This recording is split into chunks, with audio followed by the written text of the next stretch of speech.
Hi hello నమస్తే welcome to Aadya media. ప్రస్తుతం మనతో పాటు పొలిటికల్ అనలిస్ట్ సుధీర్ కట్ట గారు ఉన్నారు. గత 2 రోజులుగా జరుగుతున్న ఏపీలో జరుగుతున్న విధ్వంసాలకు సంబంధించి ఏదైతే బాబు గారి రిమాండ్కి సంబంధించి అసలు ఎలాంటి పరిణామాలు చోటు చేసుకున్నా, అసలు దీని మీద ఆయన వ్యూహం ఏంటి, తర్వాత ఎలాంటి పరిణామాలు చోటు చేసుకోబోతున్నాయి ఏపీలో, సో ఇవన్నీ కూడా తెలుసుకునే ప్రయత్నం చేద్దాం. నమస్తే సార్. సార్, మనం నిన్నటి నుంచి చూస్తున్నాం, అంటే ఒక హాట్ టాపిక్ ఏంటంటే చంద్రబాబు నాయుడు గారి రిమాండ్కి సంబంధించి కానీ ఏసీబీగా తీసుకెళ్ళిన దగ్గర నుంచి, అంటే మీరు ఎలా చూస్తారు ఈ అరెస్ట్కి సంబంధించి కానీ రిమాండ్కి సంబంధించి కానీ మీ తీర్పు విషయంలో మీరు ఎలా చూస్తారు? అంటే ఫస్ట్ బేసిక్గా మనం ఈ అరెస్ట్ గురించి చూసుకుంటే మనకంటే ముందు అందరూ కూడా ఇప్పుడు నిన్న ఆల్రెడీ 2 రోజుల కిందట నుండి బాబు గారు అరెస్ట్ చేస్తారని సార్ చెప్పారు. అవును. యాక్చువల్గా శని ఆదివారాలు జనరల్గా ఎప్పుడు హైదరాబాద్ వస్తుంటారు సార్. అవును. జనరల్గా ఫ్యామిలీకి కేటాయిస్తుంటారు. ఎంత ప్రజాక్షేత్రంలో 5 రోజులు ఉన్నా ఫ్యామిలీకి ఇంపార్టెంట్ ఇచ్చేసి ఆ 2 రోజుల వరకు ఇది ఆ వయసులో కూడా. అవును. అలాంటి సార్ కూడా ఆ రోజు శనివారం ప్లాన్ ప్రకారం అక్కడ ఉన్నారన్న ఉద్దేశంతో బేసిక్గా ఈయన గారు ఏదైతే ముఖ్యమంత్రి జగన్ రెడ్డి గారు లండన్ పోయినప్పుడు ఇదంతా పక్కా ప్లాన్ ప్రకారం జరిగింది. ఇదంతా కూడా ఈ ప్లాన్ ప్రకారంలో భాగంగా ఈ పోలీసులు అందరూ కూడా ఒక మెసేజ్ అనేది కాన్వాయ్ నుండి వెళ్ళింది. కాన్వాయ్ అలర్ట్ అని రాత్రిపూట మా వాళ్ళకి మెసేజ్ వచ్చిందని ఇక స్క్రిప్ట్ రాసుకున్నట్టే ఉంది, కానీ ఇది డైరెక్ట్గా ప్రత్యేకంగా అరెస్ట్ చేయాలని ఏం లేదు. అంత పెద్ద ఆయన్ని అంతమంది చుట్టుముట్టి అంత రమ్మంటే ఎప్పుడైనా వస్తారు, పగలైనా వస్తాడు. ప్రజాక్షేత్రంలో తిరిగానికి ఆయనకి ఏముంది? చూడని అధికారమా, చూడని ఇదా వీళ్ళందరూ కూడా. సో ఆయన కూడా అదే చెప్తున్నారు కదా, నేను ఎక్కడికి వెళ్ళట్లేదు కదా, నేను ఇక్కడే ఉన్నాను కదా, మీరు మార్నింగ్ వచ్చి అరెస్ట్ చేసుకోవచ్చు కదా అనేది కదా అని చెప్పి. సరే, రాత్రి చుట్టుముట్టారండి. ఇప్పుడు మాకు మెసేజ్ ఉంది, జనరల్గా ఏంటంటే కాన్వాయ్ మూవ్ అవుతుంది అని వచ్చామన్నారు. ఏ కేసులో అడుగుతున్నారు, ఏ బేసిక్గా దేని మీద అరెస్ట్ చేస్తున్నారు అన్న అంటే పలానా 2021లో ఇది జరిగిందని. దానికి సార్కి ఏమన్నా సంబంధం ఉందండి అసలు? సరే, ఓకే. అప్పుడు కూడా సార్కి తెలుసు ఎవరికి గౌరవం ఇవ్వాలి, ఎవరికి ఏమి ఇవ్వాలి, వ్యవస్థలు అన్నీ చూసిన వాళ్ళే. ఆ అధికారికి కూడా గౌరవం ఇచ్చాడు, చిన్నవాడికి కూడా ఏమండి అని మాట్లాడతాడు. ఏమా ఏంటమ్మా ఏమన్నా. అలాంటి వ్యక్తి వాళ్ళ అధికారానికి ఆ పోలీస్ వ్యవస్థకు కూడా గౌరవం ఇచ్చే. ఇప్పుడు మనకైతే రగులుతుంటుంది ఎవరికి, కామన్ మ్యాన్కి, అక్కడున్న పార్టీ శ్రేణులకు కానీ నాయకులకు కానీ. కానీ ఆయన మాత్రం ఓకే మీరు సంయమనం పాటించండి, మనం ఏం తప్పు చేయలేదు కనుక ఓకే వెళ్దామని చెప్పాడు. వెళ్ళాడు, వచ్చాడు, ఎఫ్ఐఆర్లో నేమ్ లేదు. ఆయన అరెస్ట్ చేశారు, ఓకే యాక్సెప్ట్ చేశాడు. మళ్ళీ అక్కడ నుండి అసలు నంద్యాల కోర్టులోనే అక్కడ సబ్మిట్ చేయాలి, కోర్టులో ప్రొడ్యూస్ చేయాలి, అక్కడ వాదన చేయాలి. కానీ నంద్యాల నుండి కావాలని రూట్లు మార్చుకుంటూ తీసుకొచ్చారు. ప్రజలందరూ చూస్తున్నారండి. నేను చెప్తుంది ఇది అన్యాయమే అనమాట. ఇది అరెస్ట్ అనేది అన్యాయం అనమాట. అంటే ఇంకోటి అంటే పోలీసు వైఖరి కూడా మనం మాట్లాడుకుంటే దీన్ని ఎలా చూడవచ్చు అంటే పోలీసులు చేసిన వైఖరి కానీ ప్రతిపక్ష నాయకులను కూడా ఆపడం కానీ, అంటే ఇదంతా కూడా అంటే చూస్తుంటే మీకు ఎలా అనిపిస్తుంది అసలు? యాజ్ అ పొలిటికల్ అనలిస్ట్గా మీరు ఎలా డిస్క్రైబ్ చేస్తారు సార్? వాస్తవంగా ఏంటంటే పోలీసులు అనేవాళ్ళు ఎప్పుడైనా సరే అధికార పార్టీకి కొమ్ము గాయటం అనేది ఇదివరకైతే అంత లేదండి. ఇప్పుడున్న రాజకీయాల్లో ఈ 2005 నుండి వస్తున్న కోణంలో పోలీస్ వ్యవస్థ అనేది రూపాంతరం చెందుతూ అధికార పార్టీ చేతుల్లోకి వెళ్ళిపోవడం జరిగింది. ఇదివరకు పోలీస్ వ్యవస్థ అనేది ఎప్పుడు ఉండేది, ఎంత బాగుండేదంటే ఎన్టీఆర్ గారి పీరియడ్లో కానీ బాబు గారు ఎండింగ్ పీరియడ్లో కూడా. ఎందుకంటే బాబు గారు 96 నుండి 2004 వరకు కూడా అధికారంలో ఉన్నప్పుడు తెలుగుదేశం కార్యకర్తలు కూడా ఎన్నో తప్పులు చేసి జైలుకు పోయిన వాళ్ళు ఉన్నారు చాలామంది.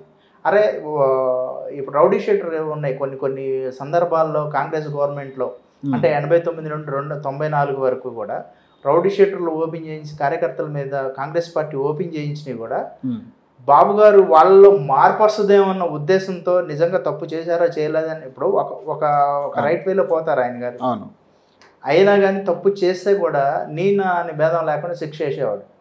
ఎవరైనా అంతే.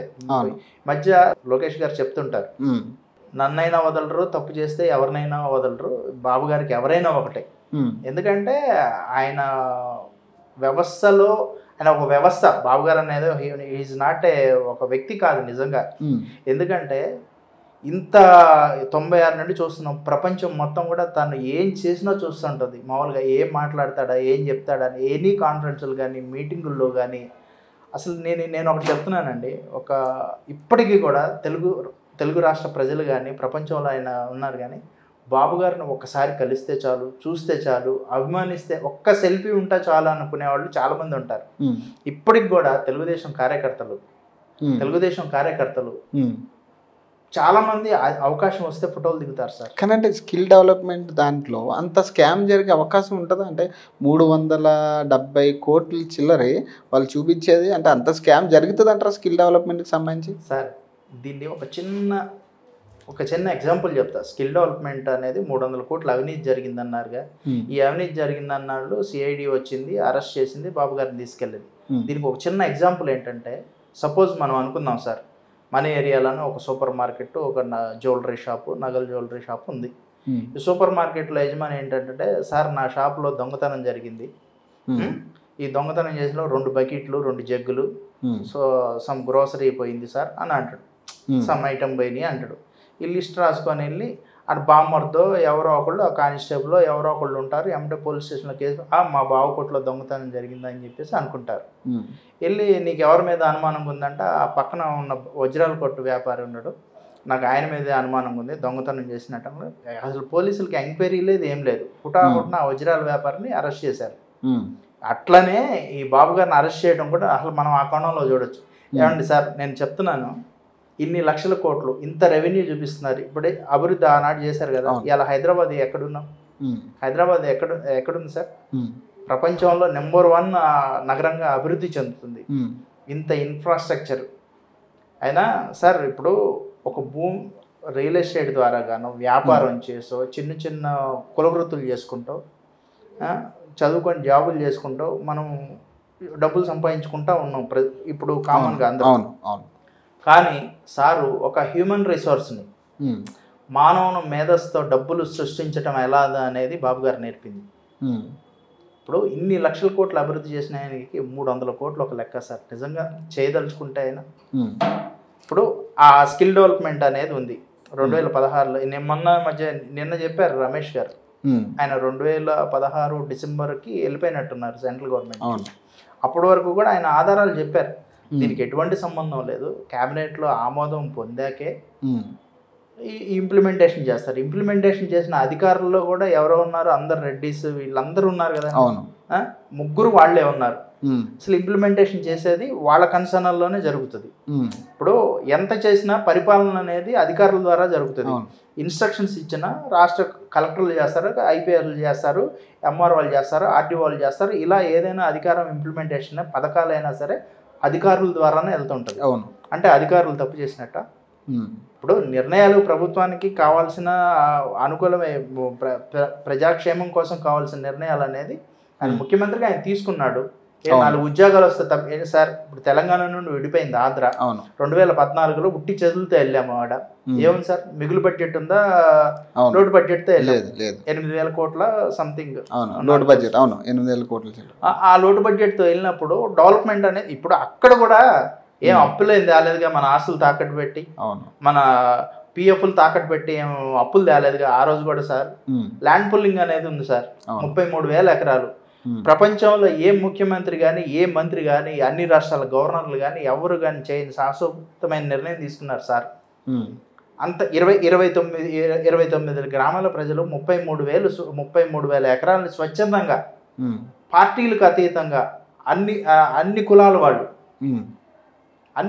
వాళ్ళు, కానీ అంటే ఈ రోజు చూసుకుంటే అంటే అవినాష్ రెడ్డి కేసు మళ్ళీ ఇప్పుడు ఈరోజు మళ్ళీ చర్చకు వచ్చింది. సో అంటే దీన్ని డైవర్ట్ చేయడానికే కేవలం బాబు గారిని రిమాండ్ చేశారనేది కూడా ఒకటి నడుస్తుంది. అంటే మీ ఉద్దేశం ఏంటి దాని మీద?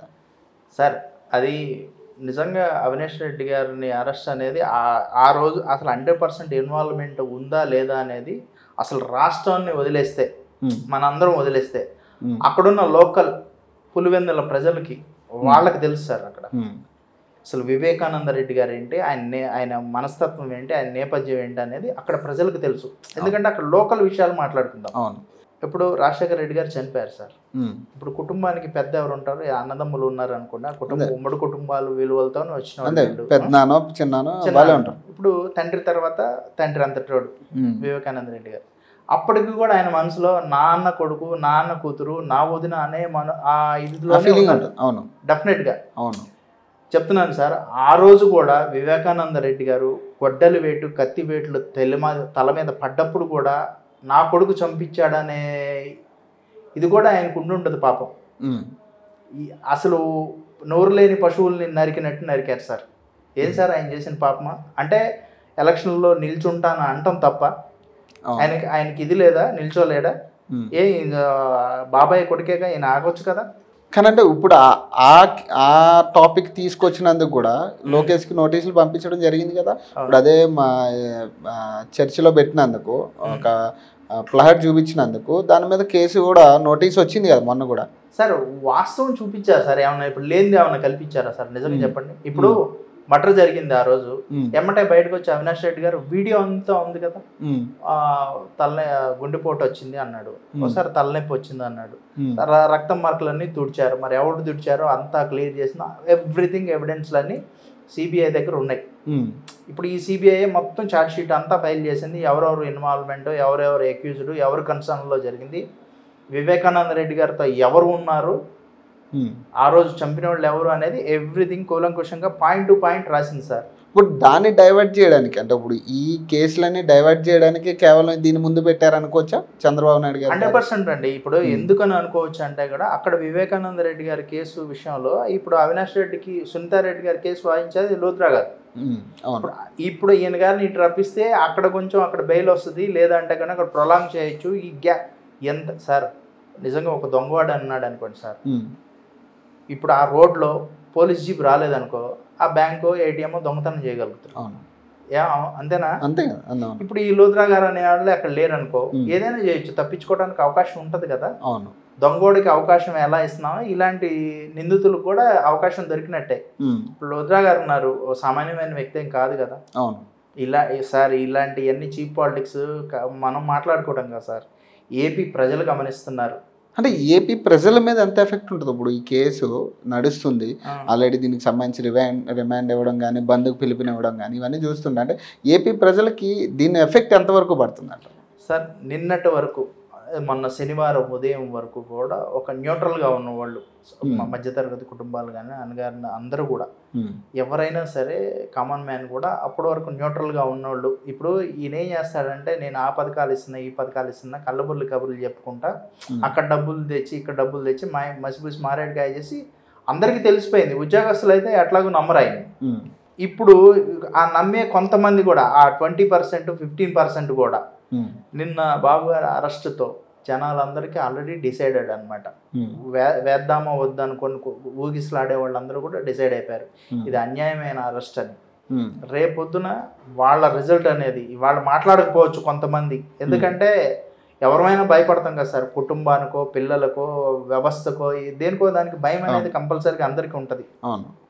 ఎందుకంటే రేపటి తరాలు వాళ్ళ పిల్లల భవిష్యత్తు కోసం ఎంతమంది మార్పు వచ్చే ఛాన్స్ ఉంటుంది అంటారా ఏపీ? 100% సార్. నేను చెప్తున్నాను కదా, 100కి 100. ఇప్పుడు నిన్న పవన్ కళ్యాణ్ గారు ఉన్నారు, మీరు చూశారు. ఆయన పార్టీ మీటింగ్ పెట్టుకున్నారు నేను సండే. జనరల్గా మొన్న ఫ్లైట్కి బేగంపేట వెళ్ళాలి, ఎమ్మటే వచ్చారు, పోలీసు ఆపేశారు. అదే అయిపోయింది, రోడ్డు మార్గంలో వెళ్తున్నారు. జగ్గేపేట దగ్గర మళ్ళీ నిలువరించారు. ఇప్పుడు అంటే ఒక ప్రతిపక్ష నాయకుడిగా వెళ్ళకూడదా? ప్రజాక్షేత్రంలో తిరిగే అతను ఇప్పుడు బాబు గారితో వెళ్ళి ఆమెను సపోర్ట్ చేస్తున్నారా? కాదు. ఇప్పుడు ఆల్రెడీ అక్కడ తన పని మీద, పార్టీ వ్యవహారాల పని మీద మీటింగ్కి వెళ్తున్నా కూడా ఎందుకంత భయం? ఇప్పుడు ఎవరు స్వేచ్ఛ ఉండదా సార్? అవును, స్వేచ్ఛ ఖచ్చితంగా సార్. నిన్న ఒక ఎగ్జాంపుల్ చెప్తా. ఇదే సిట్ ఆఫీస్ దగ్గర బాబు గారు ఉన్నప్పుడు వేల మంది పోలీసు వాళ్ళు ఉన్నారు, జనాలు రానిలా హడావుడి చేశారు. నిన్న రిమాండ్కి పంపించినప్పుడు అక్కడే అదే కార్యకర్తలు క్రాకర్స్ కాల్స్తుంటే ఒక్క పోలీసు రారా సార్? అవును, చూడండి దీన్ని ఏ కోణంలో చూడచ్చు. ఇప్పుడు మన పార్టీ పరంగా కాదు, మానవీయ కోణంలో అసలు అక్కడ ఏం జరుగుతుంది అనేది. అప్పుడు అధికారులు అధికారానికి కొమ్ము కాస్తున్నారా లేదా అన్నది అదే చిన్న. గుంటూరులో కూడా సంబరాలు చేయడం జరిగింది, కేక్ కటింగ్స్ అవన్నీ చాలా ఏవైనా చేసుకొని సార్. ఇప్పుడు పెరుగుట విరుగుడికి వరకు అనేది సామెతలనే ఉట్టిగా రావు, కంపల్సరిగా ఇంతకింత డబుల్ అనుభవిస్తారు సార్. మనం ఈసారి ఏంటంటే మనం ఇచ్చేస్తాం అని కదా, ప్రజలే తీర్పిస్తారు. రేపొద్దున అధికారంలోకి వచ్చాక ఇదే అధికారులు ఎవరైతే అరెస్టులు చేయడానికి వచ్చారో, ఎవరైతే ప్రజలను ఇబ్బంది పెట్టారో, మళ్ళీ ఖచ్చితంగా అదే అధికారుల చేత వాళ్ళు ఏమైతే తప్పులు చేశారో వాళ్ళతో ఒప్పియడం జరుగుతుంది. ఏమేం చేశారో అదే నాయకులను తీసుకెళ్లి లోపలేయించడం కూడా జరుగుతుంది ఖచ్చితంగా. ఎందుకంటే టిట్ ఫర్ టాట్ ఖచ్చితంగా ఈసారి అయితే ఉంటుంది. కానీ అంటే మీరు చూస్తున్నారు కదండి, ఏపీ గవర్నమెంట్ ఫామ్ అయ్యి దగ్గరగా 4 సంవత్సరాల పైచిలుకు 3 నెలలు అవుతుందండి. దగ్గరగా. అంటే ఎలా ఉందంటే ఏపీ ప్రభుత్వ పరిపాలన ఎట్లా ఉంది, అంటే ఎంతవరకు ఆ ప్రజలకు న్యాయం జరుగుతుంది పథకాల విషయంలో కానీ దీని విషయంలో కానీ? సార్, ఏపీ ప్రజలకి న్యాయం జరుగుతుందన్న విషయంలో మనకంటే ఎక్కువ కూడా అక్కడ ప్రజలకు అందరికీ తెలుస్తారు, చూస్తూనే ఉంటారు ప్రతి ఒక్కళ్ళు కూడా. ఇప్పుడు మనం ఇంట్లో లేచి రేపు పొద్దున మనం ఏం చేస్తున్నాం అనేది, మనం అరే వీడు ఎటు తిరుగుతున్నాడు ఏం చేస్తున్నాడు అనేది చుట్టుపక్కల వాళ్ళు అందరూ గమనిస్తూనే ఉంటారు. మనం ఎన్ని వేషాలు వేసినా ఎన్ని వ్యవహారాలు చేసినా. అట్లాగే ఈయన గారి వ్యవహారాలు కూడా, నేను ఈ పథకాలు తెస్తున్నా, నా చెల్లెమ్మలు నా అక్కలు నా ఇది అని చెప్పేసి కోటి ముద్దులు పెట్టేసి మెస్ప్రైజ్ చేసేసి అధికారం ఒక్కసారి అన్నాడు సార్. అదే ఒక్కసారి అన్నాడు. ఆ ఒక్కసారి అని చెప్పేసి నమ్మించాడు. అసలు ఏమవసరం సార్? బాబు గారు అనేట ఆయన ప్రజల భవిష్యత్తు బాగుండాలని ఆ రోజు 2019లో ఎప్పుడు వంగనాయన 90 degrees వంగి దండం పెట్టాడు. నాకు నిజంగా చాలా ఇది అనిపించింది. కానీ ఆయన ప్రజల యొక్క భవిష్యత్తు తరాలు బాగుండాలని దండం పెట్టాడే కానీ నేనేదో అధికారం నాకేం కొత్త కాదు అని చెప్పేసి. ఇప్పుడు అధికారం ఆయన చూడందా, 14 ఏళ్ళు సీఎం చేశారు సార్. ఈ ఒక్కసారి మళ్ళీ గవర్నమెంట్ వస్తే మన రాజధానిని బిల్డ్ చేసుకోవచ్చు. సేమ్ హైదరాబాద్కి ధీటుగా మనం నగరాన్ని చేసుకోవచ్చు, డెవలప్మెంట్ చేసుకోవచ్చు. ఇన్ఫ్రాస్ట్రక్చర్ పెరుగుతుంది, ఉద్యోగాలు పెరుగుతాయి, ఆర్థిక వనరులు పెరుగుతాయి. దీనివల్ల ఏపీ స్టేట్ డెవలప్ అవుతుంది. కోస్టల్ కారిడార్ కానుండి అన్ని రకాలుగా ఆలోచించుకున్నారు సార్. ఒక ఇల్లు కట్టుకోవాలంటేనే సంవత్సరం పడుతుంది సార్. ఒక రాష్ట్రం అభివృద్ధి కావాలి, రాజధాని అభివృద్ధి కావాలంటే ఎంత టైం పట్టదా సార్? ఆ చిన్న లాజిక్ మిస్ అయ్యారు ప్రజలు, ఆ ఇల్లు కట్టుకోవడానికే కట్టి సార్ ఒక గోడలు కట్టి సిమెంట్ పోసి పెడితే బాగుండాలి, గట్టిగా ఉండాలి, మన్నిక ఉండాలని వారం రోజులు లుంగి పైకెత్తి వాటర్ పెడతాం. ఏం సార్?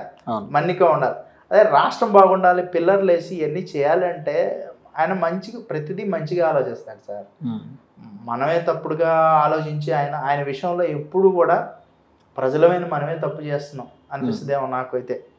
ఎందుకంటే కొన్నిసార్లు అభియోగాలు అనేవి ఉంటాయి సార్.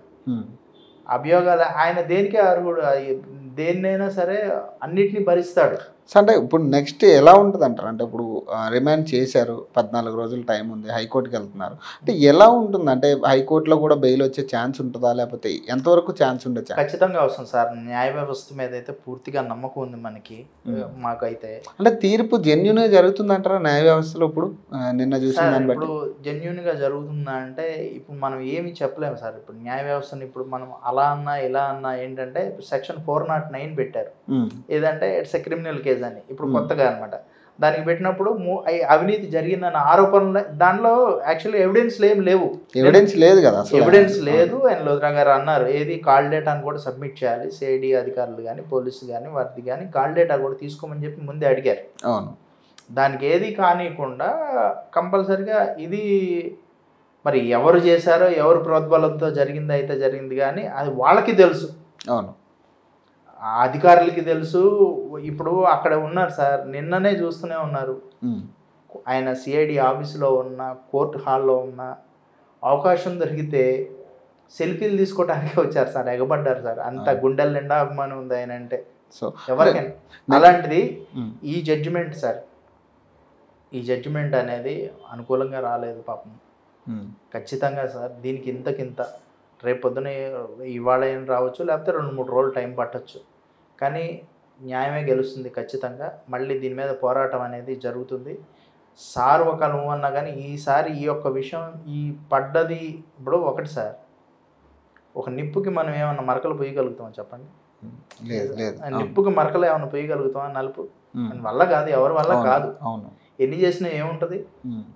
సో అంటే హౌస్ అరెస్టులు కూడా, అంటే ఇప్పుడు జరుగుతున్న హౌస్ అరెస్టులు కానీ, గవర్నర్ కూడా మనకి పర్మిషన్ ఇవ్వకపోవడం కానీ, ఇవన్నీ అంటే ఎలా చూడొచ్చు ఈ పరిణామాలు కూడా? అంటే గవర్నర్ని కలిసే ఛాన్స్ కూడా లేనప్పుడు, అంటే ఒక ఆల్రెడీ మాజీ సీఎం అయినా, ఆల్రెడీ 14 సంవత్సరాలు పాలించిన వ్యక్తి, అలాంటి ఆయనకి కూడా గవర్నర్ గారు అపాయింట్మెంట్ లేదంటే మీరు ఎలా చూస్తారు దాన్ని పొలిటికల్ అనలిస్ట్గా? సార్ ఇది ఖచ్చితంగా కూడా ప్రీ ప్లాన్డ్గా జరుగుతుంది సార్.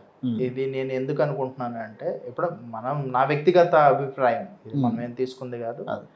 ఎందుకంటే రేపొద్దున కూడా అసలు గవర్నర్ గారి అపాయింట్మెంట్ ఇవ్వలేదు.